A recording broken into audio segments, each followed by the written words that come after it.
Nous venons de voir le fonctionnement des tableaux associatifs et indicés, et nous allons voir maintenant sous quelle forme nous pouvons les utiliser donc dans les programmes PHP. Et en l'occurrence, nous allons commencer par les variables de formulaire qui, comme vous allez le voir, se matérialisent par un tableau qui se nomme tableau $_post.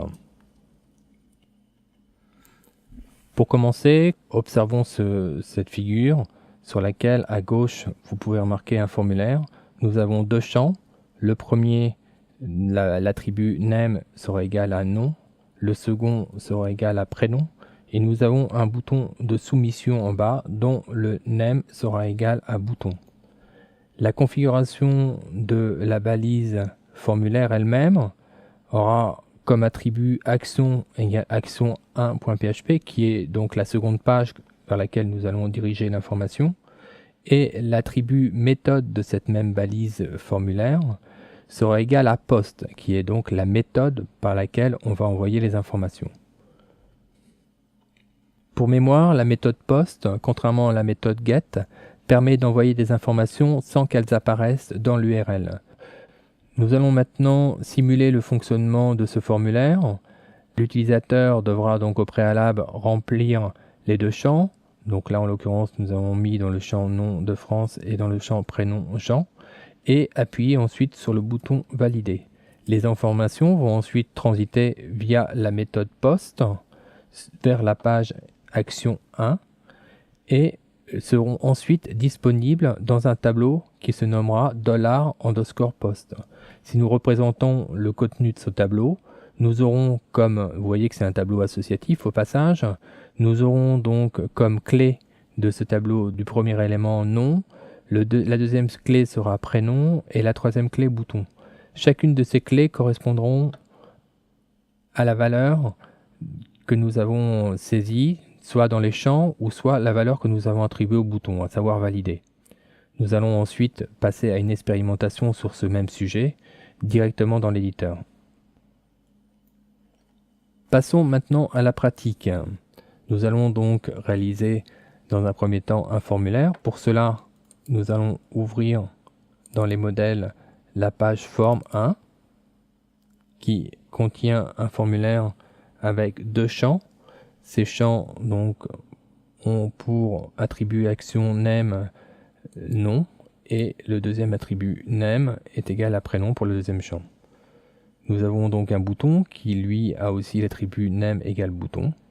Si nous regardons maintenant la configuration du formulaire, nous avons donc le nom du formulaire qui est égal à forme 1 pour l'instant, la méthode qui est la méthode post, celle que nous allons employer, et nous allons compléter ici le nom du fichier vers lequel vont être envoyées les informations. Nous allons l'appeler donc, comme dans la petite démo préalable, action1.php.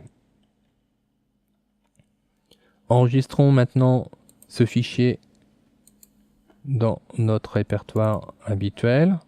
Je propose de l'appeler formulaire 1 par exemple, .php.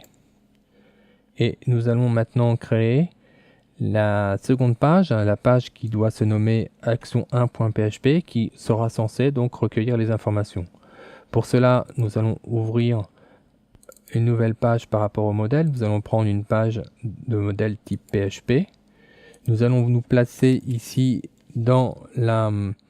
entre les balises PHP et nous allons donc utiliser, comme d'accoutumé, la fonction printr qui permettra d'afficher le contenu du tableau post.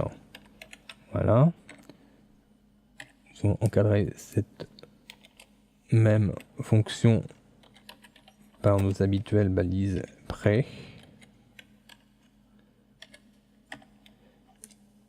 De sorte à en favoriser la lisibilité.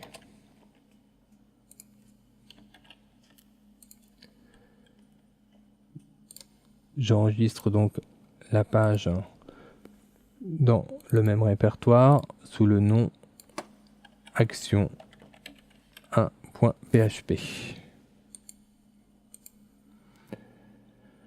Nous avons maintenant configuré les deux pages. Nous allons pouvoir tester notre système et voir le flux des informations passées donc du formulaire à la page Action 1. Pour cela, nous allons donc ouvrir le navigateur. Nous allons basculer sur le navigateur. Nous allons donc ouvrir la page du formulaire. Donc syntaxe formulaire 1. Nous obtenons donc le formulaire que nous venons de réaliser avec les deux champs nom et prénom.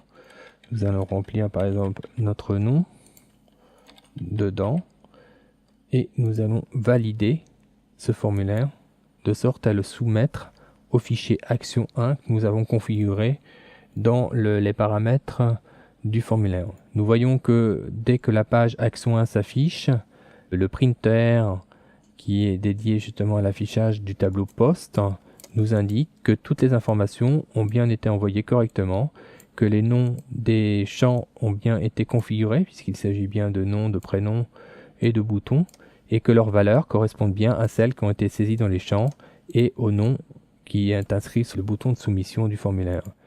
Cette démarche est fortement conseillée dès lors que vous faites des manipulations avec un formulaire, avant même de configurer quoi que ce soit sur la page cible. Ça vous permet déjà d'attester la bonne configuration du formulaire. Nous avons maintenant fini notre expérimentation. Nous allons revenir dans l'éditeur. Nous avons utilisé jusqu'à présent plusieurs fois ce fragment de code. Il serait par conséquent judicieux de l'enregistrer de sorte à éviter de le saisir à chaque fois.